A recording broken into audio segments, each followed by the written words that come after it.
Hi, and welcome to an Organized Chaos podcast. I'm Bobby Quarters. Chaos is here with me as well. We just wanted to thank you for watching. Yes. Hey, Bobby. And hey, and while you're here, make sure to like, comment, and subscribe. You can follow me on YouTube as well as Chaos and the podcast channel, which all three of those channels will be streaming this very show you're about to watch.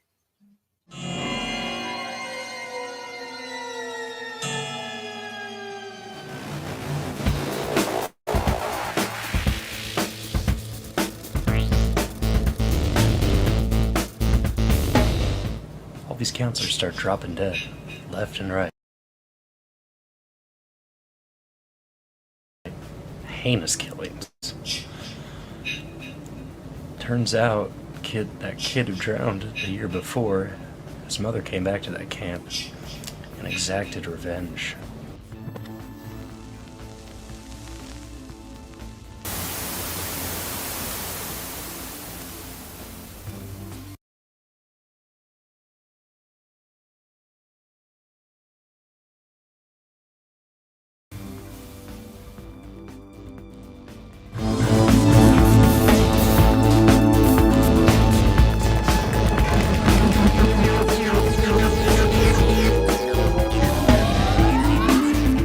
Can't help thinking that somewhere in the universe there has to be something better than man. Has to be. The world he finds out in the galaxy will challenge every idea you've ever had of civilization. They build the cities, make the laws, the gods, and control the guns. It's gone insane. An upside-down civilization that could not be real. Yes, a world of madness and terror. This is Professor Xavier's School for the Gifted. All of us here are mutants, like yourself. Your violence will solve nothing. We must use our special gifts to bring peace to mankind. Better that we die on our feet than live on our knees.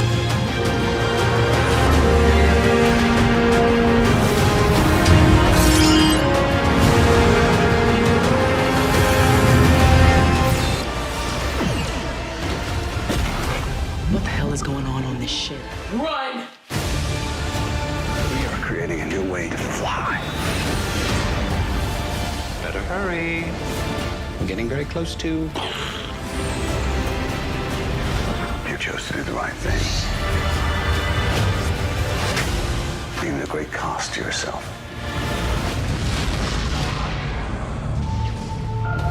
You helped start a war. Don't you want to help me end it?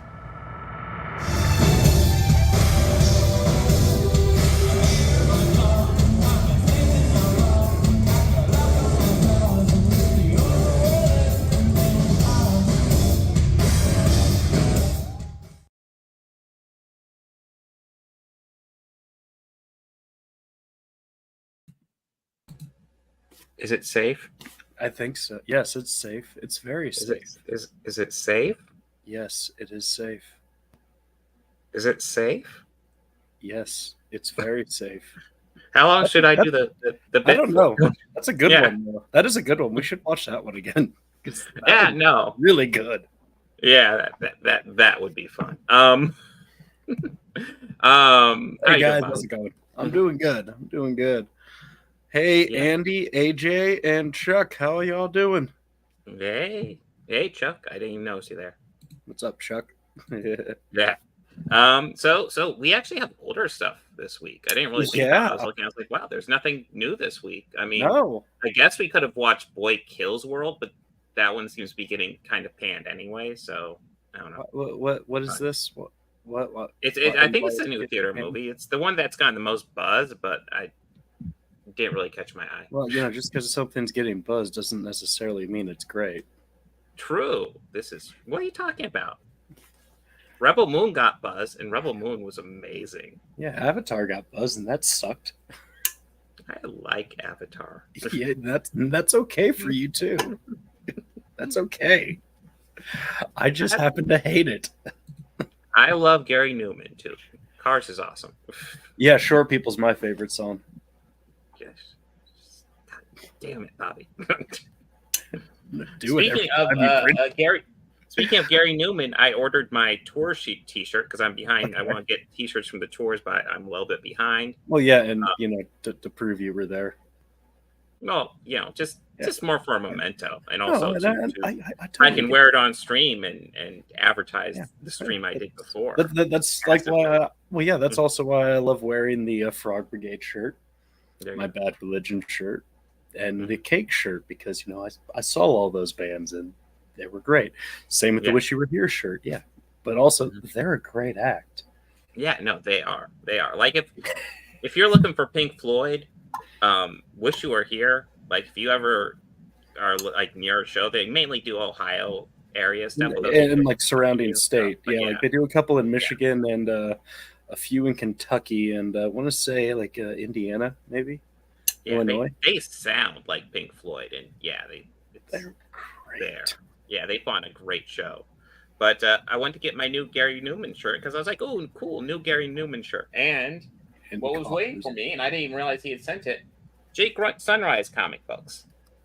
Oh, nice. He had sent them since we talked to him last week. So I got a whole bunch of Jake Sunrise comic books. Might be covering at least one of them this week. So that will be fun. Yeah, I couldn't help but notice that we still have access to that. So I went through and I read some of 3.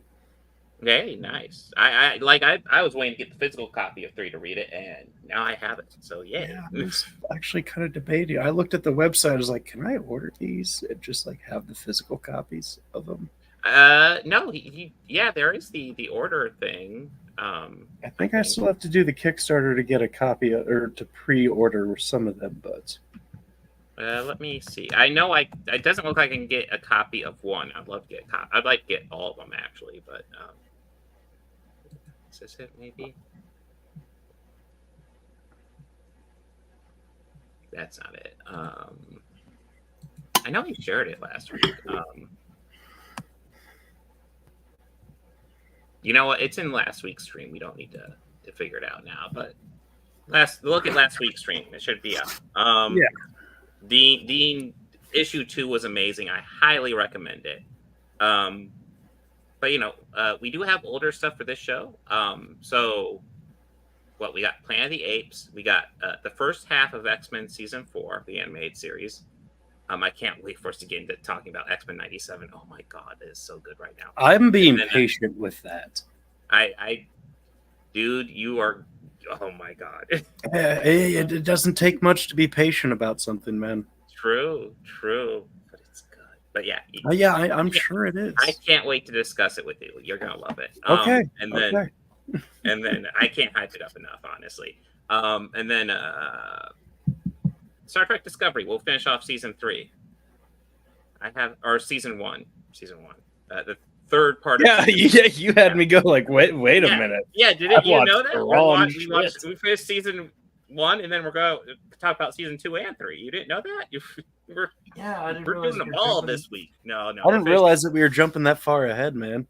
Yeah, we are. I just watched a very confusing end to season 1. Dudes, I have so much to say when we get to it, because, I'll say it when we get to it, but God damn it, what the hell? So anyways, let's go ahead and open with the very newest of the stuff we were talking about this week.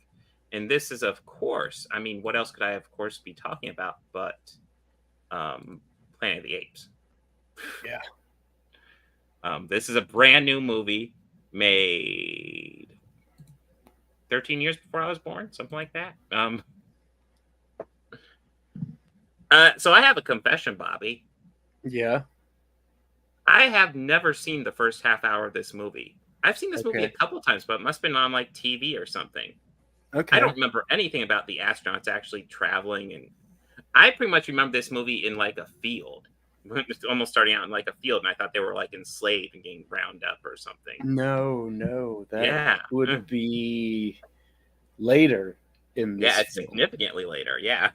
Yes, I have seen this now. I've seen this since I was maybe.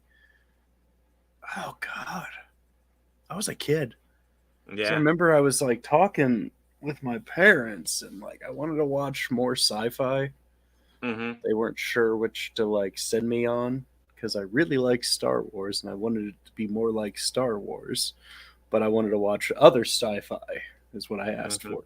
So they got me a copy of this and Beneath Planet of the Apes on VHS, Ooh, both of which which one's I Beneath? still own. I think it's the sequel. Is it the direct sequel? I 'Cause- believe it is. Yeah.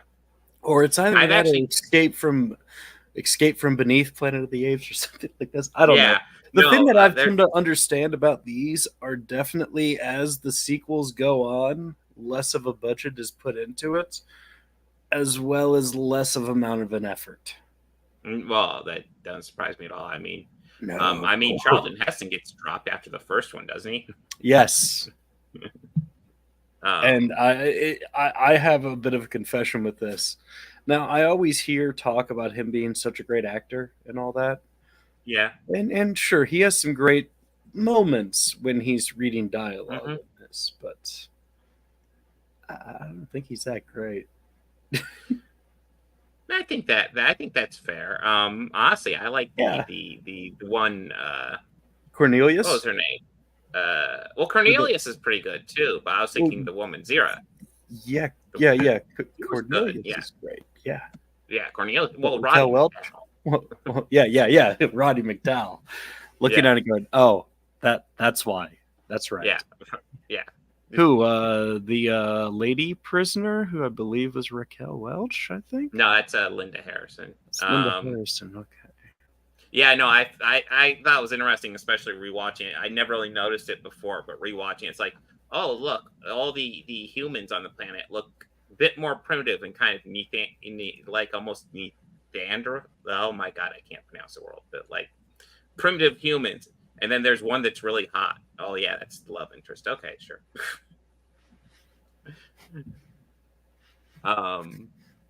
Yeah. So yeah, there's like a half hour before they actually get to the apes in this movie, and yeah, I definitely don't remember that. But yeah, this is I mean, it's what struck me about this movie is how goddamn woke it was. Holy shit, this thing is thick with social commentary. Yeah, that line about never trusting anyone over the age of 30, that one was Yeah. that one hurt. That one hurt, but yeah. Yeah, it's I mean that like I mean obviously like immediately they're almost like it's the apes go in and get the humans, and then instantly they're like taking photos of all the people they've caught and they're hanging them up like a game. I'm not getting social messaging at all with Yeah, this I shit. totally didn't appreciate this as much. I mean, Yeah. this rewatch, I appreciated it a lot more Yeah. than I did probably when I was like, 7 or 8 for however I Yeah. was the first time I watched this. But yeah, like, Yeah, there is one of those things that have kind of almost always, you could say, has been that way. oh yeah. Well, I mean there's the clear racism allegory going on. Essentially them you talking about, picked well, up you're on just that one? primitive, you can't do stuff. You can You picked up on that one too? Yeah, it was very subtle, very nuanced. Yeah, this is I mean it and honestly, like I kind of really respect it for it, but like, yeah, I mean this is also kind of sci-fi staples as well. Yeah, this is it's a solid movie on for the time. I mean, even for today, I actually think the ape makeup is totally decent. I think the obviously- costuming stood out to Yeah. me the most. Like the costuming for the different apes. Yeah, like how the chimps kind of had like it definitely more like medieval inspired. Like that's a perfect one to click on. Yeah, and like still like kind of robish, but you could get like science-y vibes. And then like people like Dr. Zaius and like I guess the orangutans had like kind of more like formal robes and stuff. I do love the behind the scenes photos of them just acting normal, but like in full makeup and costume. Yeah. What? The one of Dr. Zaius hanging out outside of his trailer. think it's the first one on there. Wait, hold on. Yeah. So.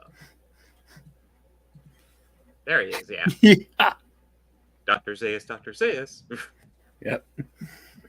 Yeah, they actually look really good, especially for their time. Obviously, the Tim Burton ones look better, but that movie has a whole Doesn't mean that's a better movie. No, and it's not remotely a better movie. I mean, if you want to talk about bad line delivery in Charlton, Marky Mark. That's all I got to say. That's all I'm saying. Oof. And I will always refer to him. Yeah. Well, I frequently refer to him as Marky Mark, if for no other reason than it's funny. But yeah, this is it's a solid movie. It takes longer to get to the actual apes than I remember, so that I don't know. That'd probably be the biggest point I get against it. And I will also say Taylor, the Charlton Heston character, kind of a dick. Kind of. Yeah, he's kind of a dick throughout all of this. Yeah. And not like Lee Marvin in Dirty Dozen is a dick level. Yeah, I mean, there's dicks that are charming. He's not really charming here. No. Lee Marvin, though, fucking charming as hell in that. Mm-hmm. Yeah, of course. Here's the everybody's a primitive human, but here's a hot girl for me to hook up with. Yeah. But yeah, no, that like they crash land like 2,000 years from when they left. They left in the future time of 1972. I guess they were guessing lots of really big science advancements in the next 4 years. Well, this was what, mid 60s, right? 68. 68. Yeah. Yeah. So, well, yeah, we have to remember this is also the same year that the 1968, right? Yeah. This is the same year that 2001: A Space Odyssey came out. Ooh. Is it? I thought that was earlier. I believe that came out in 68. Here, I'm gonna double check that. It might be. I mean, but yeah. 1968. Yeah, you better be right. Okay. It is. Yeah. Oh, I mean, yes, I shouldn't be as much of a Kubrick fanatic. Yeah. Oh, did Kubrick do that? Yeah. And how he also totally did the moon landing. But I digress. Yes, he totally did. Yeah. Of course he did. Who else could do it? Yeah, this is obviously, God, how old is this now? 50 years? 13 years for everyone. That'd make it like 56 years? Damn. Yeah. Oh my God. Holy smoke. So 56-year-old movie. It's dated fairly well, I would say. It's totally entertaining, totally woke, totally thick with social messaging. You gotta get past the fact that Taylor. Oh yeah, that's what I wanted to get to. Like the beginning when they first crash land. So apparently they talk about how like there was one woman with them who, her name was Stewart. I want to say. I think so. Yeah. Yeah. And she was supposed to be their Eve, and I'm like, one woman for 3 guys? And of course she dies, so we never even get to meet her. She's just a body on the ship. So yeah. This seems like a really shitty plan, but that just seemed like that might have been shoehorned in there. Yeah, it seems possibly weird. Yeah, that stood out to me as well. I was like, oh, that poor girl. Yeah. It's like, what? Of course, she's dead. So I mean, I guess they just have to enjoy each other then. But because that's a better outcome. Yeah. But like, there's the one scientist who was upset because everything he knew was dead, and like part of me was like, yeah, you knew this was part of it, but another part of me was like, I think you could also just say the reality is just hitting him. He knew it. Intelligent, like. His mind knew this was happening, but then the reality is starting to hit him. Now it's actually happened. And Taylor's just being a dick to him the whole time. Yeah. Yeah. It's like, yeah, they're all dead. But he was kind of, How dare you? Well, he was kind of a dick in his own I guess his own vlog or his own log that he was doing, audio log, where he Yeah. said probably the men who sent us on here are now dead and gone, and they've been replaced by other men and their children's children, or something like that. But that was like kind of a whoa. That's probably by the time that you reach this, the people who I'm sending it to will even be dead. And that's just how long does it take for a message to travel in space in this movie? Yeah. Speed of light, but I guess how far out are they? I don't know. Yeah, they didn't really clarify any of that. But I mean, well, it later turned out that they really weren't. I guess that I don't know, they never really answer it in this, whether they just went ahead so far in time or they were away long enough that all this happened. Well, yeah. Well, I mean, I think they say it fairly clearly. It's 2,000 years in the future. Yeah. So, yeah. So essentially, human society fell and apes took over. Hey, cool. Yeah, and like I said, it's a good movie. I know we're covering this because we got the new Planet of the Apes coming out, which is a sequel to the reboots, which are not reboots but prequels. Because I believe it's still supposed to be this timeline. It's ignoring the Marky Mark stuff, but it's supposed to be this timeline. Yeah. Thank God. I know. We're very disappointed about the Marky Marks. I will say, Tim Burton did a good job with the ape effects in that movie. To not completely shit on it. Yeah. Yeah, they did. Whoever he did, the makeup effects, that was great. There's some good actors in there too, but yeah. Tim Roth comes to mind immediately. Yeah, Paul Giamatti. Helena Bonham Carter, who's just Tim Burton's wife, but she's great. Michael Clark Duncan. That's right. Yeah, there's actually with that big a pool of actors. Why? And I believe Charlie Heston plays an ape elder in that too. Yeah, I'm pretty sure he does too. Yep. That's right. Yeah, he gets to say like those damn dirty humans or something like that. Which also like great part. The first time he speaks to all of them. But yeah, definitely this is a solid movie. I would say check it out if you've never seen the original Planet of the Apes. I've seen it on TV, but I've never seen the beginning before. I don't know if you're missing much at the beginning, but you're missing Taylor being a giant dick. Yeah, you get to see him just being an asshole. But yeah, it was a good one. Anything you want to add, Bobby? Nah.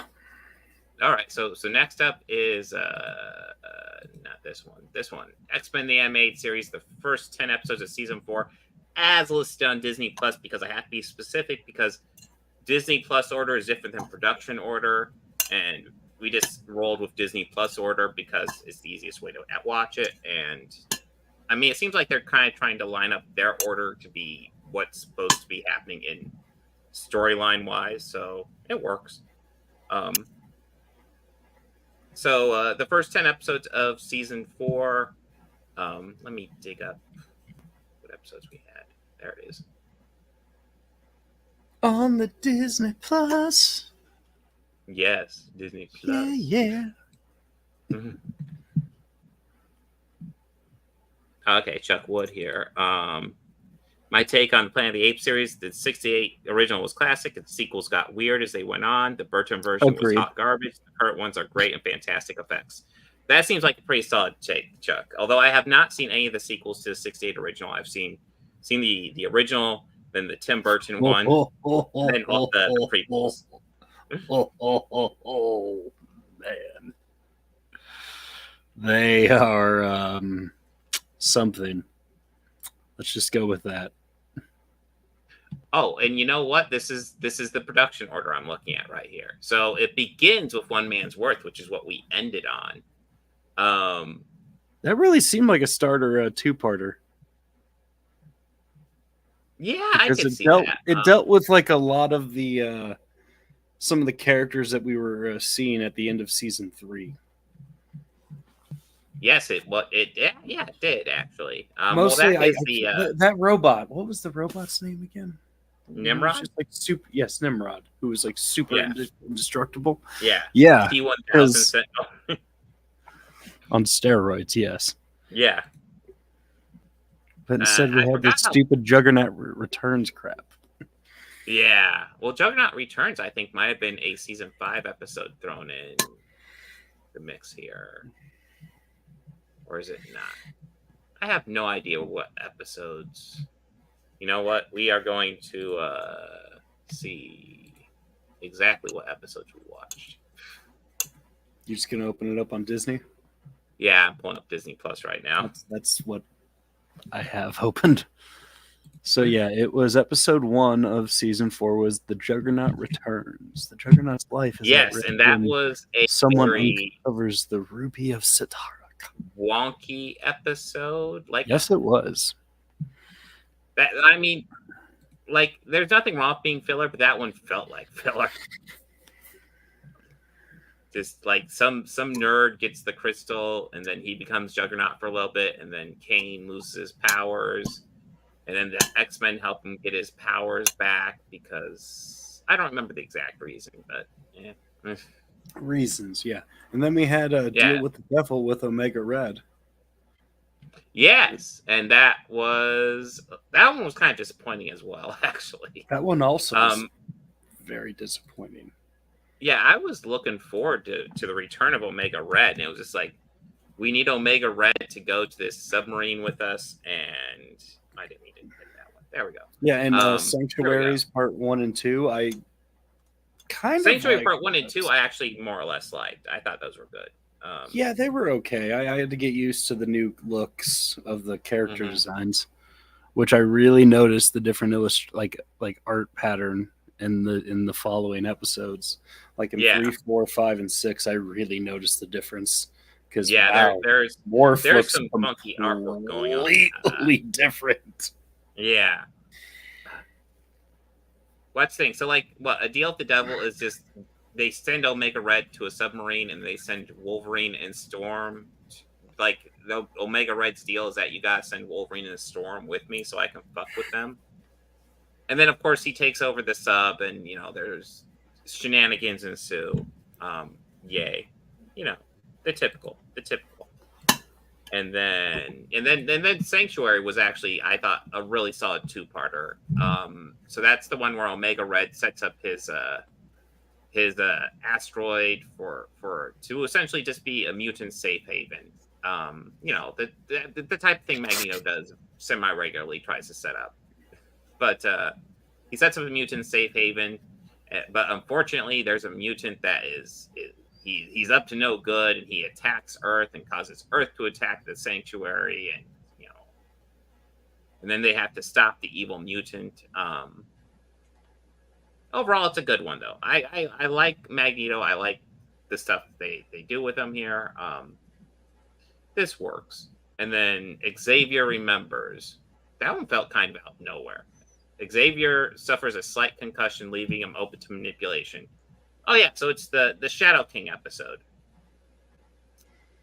which is fine. I feel like Shadow King is so tough to do, especially after Legion did such a great job with him. Have you ever seen Legion season 1? No. Oh God, it's so good. Essentially, you get Shadow King in that one, except Shadow King is just playing mind games throughout the whole goddamn season. So like, you spend the whole season not sure what is what. It's kind of amazingly done. Everything's weird in that season. Xavier Remembers is fine, but yeah, you can have so much more fun with Shadow King than that episode really plays with. And Courage. Courage is the morph returns to the X-Men, and he wants to help fight help them fight, but there isn't.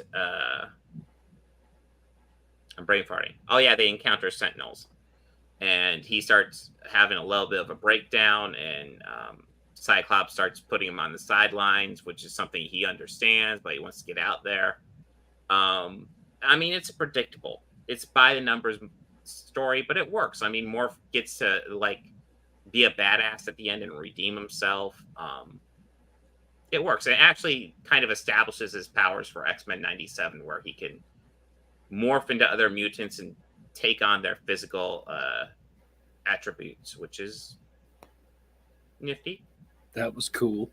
Yeah. Yeah. It was like, damn, Morph is powerful. Shit. I was like, okay.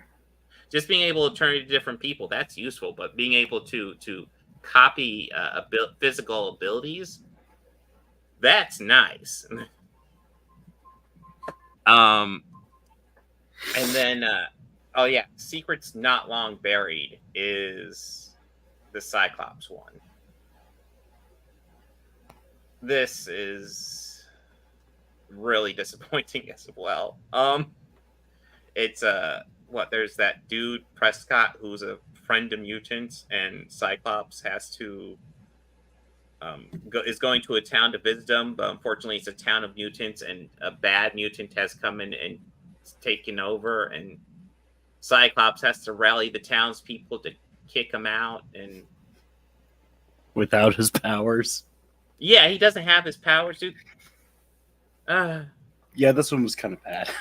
Yeah, this is one right. kind of Like, sucked. as much as I thought Juggernaut Returns and Deal with the Devil were disappointing, this one was probably the worst. Just, I just did not care. And then the one after that was Nightcrawler. You know, if nothing else, that episode introduces Nightcrawler. It does a good job establishing him. He's a badass in that episode. Yeah, he really I'm kind of was. for Nightcrawler. Nightcrawler's always been one of my favorites, so Same. I'm kind of down for more Nightcrawler. And I'm not even religious, and he's super religious, and it never bugs me because he's It does. Never. a good, sweet guy. It doesn't get to me either. Yeah. And I'm so not that one, I mean, person. if it does nothing but introduce a faithful version of Nightcrawler, then it's done a good job. I'm game. And then we had One Man's Worth, which was a really, really great two-parter. Yeah, it was a solid two-parter to end it on. Time travel shenanigans going on here. More time travel shenanigans. Yeah, Bishop. So apparently Bishop finds out that Xavier gets assassinated and goes back in time to get the X-Men to help him. But unfortunately, it's alternate reality X-Men with Storm and Wolverine, who are married. And they definitely do like... And Age of Apocalypse just came out shortly before this episode. Just before this episode was released. But they definitely play a little bit with some Age of Apocalypse imagery and stuff like that in this episode. The idea that Xavier's dead and Magneto's the leading the X-Men type ideas. We even see a Age of Apocalypse style Sabretooth running around, which is like, wow, that was super recent in the comic books. But very cool. But anyways, Bishop gets Wolverine and Storm, and he and Shard and the four of them go back in time to stop Xavier's assassination from Trevor Fitzroy and Nimrod. Trevor Fitzroy, and of course Master Mole betrays Trevor Fitzroy, so he decides not to help him. And it's like, yeah, no shit, he's gonna betray you. Why wouldn't he betray you? Like, you didn't think this out, did you, buddy? Of course, they don't seem like the smartest people out there, but that's kind of funny. But it was a solid two-parter, and it was a good two-parter to end this set on. Yeah, so my overall thoughts on the first half of season 4 is more good than bad, but mostly there's gems, but there's a couple stinkers. Yeah. Mainly the Cyclops one, but I'm really looking forward to season 5. Yeah, I don't know. I think I don't know what this mix of season 5 will be, because we've already gotten a couple season 5 episodes. Well, I'm mostly looking forward to it because of one entitled "Old Soldiers." Yeah, the Captain America one. Fuck yeah. Yeah. Fuck yeah. I just saw that thumbnail. I was like, oh shit. Oh well, if you like that, you will like X-Men 97 because spoilers, Robert. Yeah, not more. Spoilers, Robert. But yeah, but we got the second half of season 4's got some solid ones. It looks like they'll probably do some Weapon X stuff. Silver Samurai, we'll see what they do with him. High Evolutionary, Quicksilver, and Scarlet Witch. And of course, it will all end with the 4-part Beyond Good and Evil, which is the big apocalypse storyline. So that should be fun. It looks like we got some cool stuff to look forward to. But yeah, we will see the entirety of season 4, and then we got season 5, and then we got X-Men 97. We'll be able to review that when that all wraps up. Should be fun. Anything you want to add, Bobby? Nah, I'm happy that we're working our way through this. Yeah. Well, that brings us to something else we're working through, which is Star Trek Discovery Season 1. And, I want to... Watching the first, like when we did the first 5 episodes, I was like, this is fine. I don't know why I don't really have a strong, why I wasn't really a fan this season. Because the first 5, I can tell they're still figuring out stuff, but, it's fine. By the way, The Butcher's Knife Cares Not for the Lamb's Cry. Most pretentious title in Star Trek history. Just going to throw that out there. Oh, wait, what? The Butcher's Knife Cares Not for the Lamb's Cry. Yeah. Well, what episode name was that? That was the 4th episode. That's right. That's right. And the first 5 episodes were fine. Then the second 5 episodes are okay, but there's some wonkiness, and then we end up in the mirror universe, and then the last 5 episodes just remind me of why I'm not a fan of Discovery Season 1. Oh my god. So they build up so many storylines throughout this season, and it feels like to resolve them, they just kind of crap them out in the laziest way possible. It's kind of frustrating because they did some good building up. Before I get into details, what are your thoughts finishing this season, Bobby? Yeah, I kind of feel like they, like you said, they did a lot of good things, like a lot of good ideas building up, but they ended up just shitting the bed. Yeah. So it builds up Lorca, who is he's kind of I don't think he's a terrible captain throughout most of the series. He is definitely morally gray for goddamn sure. He's way more comfortable being morally gray than any Starfleet captain we've ever seen. But we're also during wartime, and it's kind of I think it's kind of an interesting view to look at a captain with.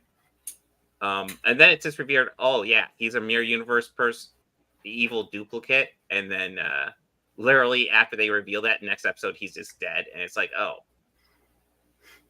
we've been building up for that? Seriously, that's it? That was the point of his goddamn character? And then then did we lose Bobby? We will see if Bobby comes back. But yes. Screwdrivers are good. I haven't had a screwdriver in a while. Make sure to add some orange juice to your vodka. Hey, there he is. I'm back. Hey, Bobby. Yeah, I was like, what happened to Bobby? What else? Oh yeah, so there's the Ash Tyler twist where he's actually the Klingon Voke from the beginning of the season, which is an okay-ish twist. But again, I don't really feel like they really exploit it in a great way. It just kind of happens, and it's now Culber's dead, and it's okay. And then the next twist would be so they come across Philippa Georgiou again, and she is the Empress of the Terran Empire, and Michael Burnham decides to save her because she couldn't save her captain, kind of missing the point that this version of Georgiou is a psychopathic serial killer. Yeah, it's it's not the same person, Michael. I don't know why you would do that. But don't worry, we resolve the mirror universe storyline stuff, and then we get back to the Federation with the last 2 episodes in our universe and find out the Klingons have pretty much conquered everything. But don't worry, they're going to do a last-ditch plan to reassert, to change leadership in the Empire, and it all comes off very forced and last minute. Apparently the Klingon planet of Kronos has a weakness where they could just pretty much destroy the planet with one carefully placed bomb. I mean, holy shit.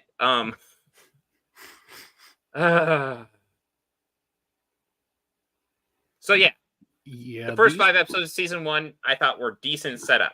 The second 5 were spotty, but there was work to be done, and then these last 5 I feel kind of shit the bed. Bobby, thoughts? Yeah. First 5 were, like you said, pretty decent. The second 5, it was like, okay, where are we going with this? Mm-hmm. And they resolved a lot, but I'm just no, I was not happy with a lot of the resolutions. Yeah, neither am I. I'm really not a big fan. Like, they definitely are trying to like find like get their own footing and stand on their own with it. But just woof, not for me.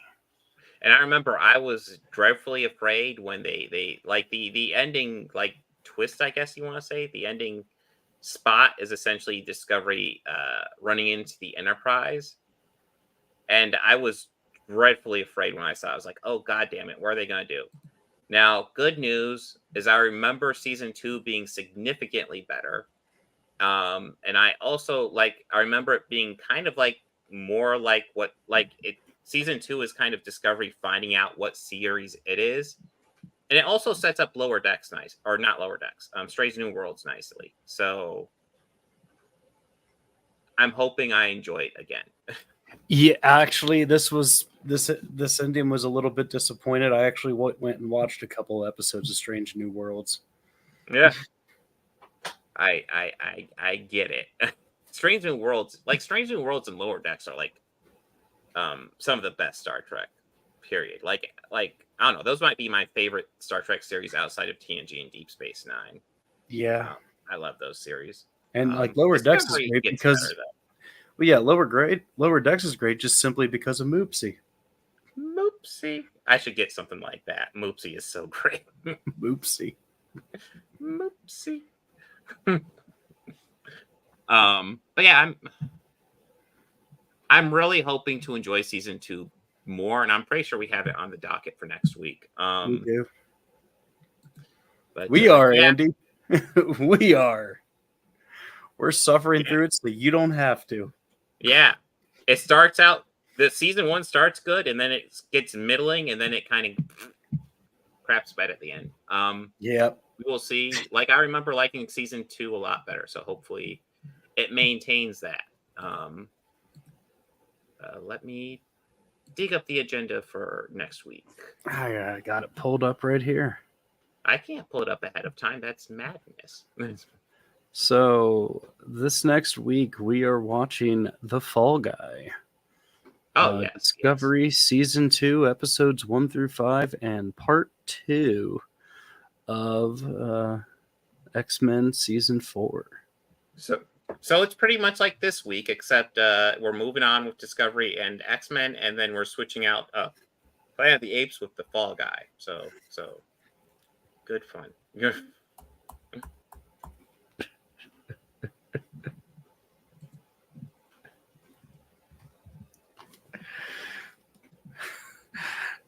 Respectfully disagree. We'll get into it next week, but yes, we will. We will get into it not next week, but the week after. So anything you want to add, Bobby? No. All right. So, we got initiative stuff going on Wednesday, and then I got my solo stream on Thursday, and then I should get a new video out on Saturday. Good fun. Yes. So, everyone, have a good one. Take it easy. Where'd my mouse go? I'm not going to be able to turn this off, Bobby. I don't know where my mouse is. I can't do it. You do it. No, you do it. Yeah. All right, I'll do it.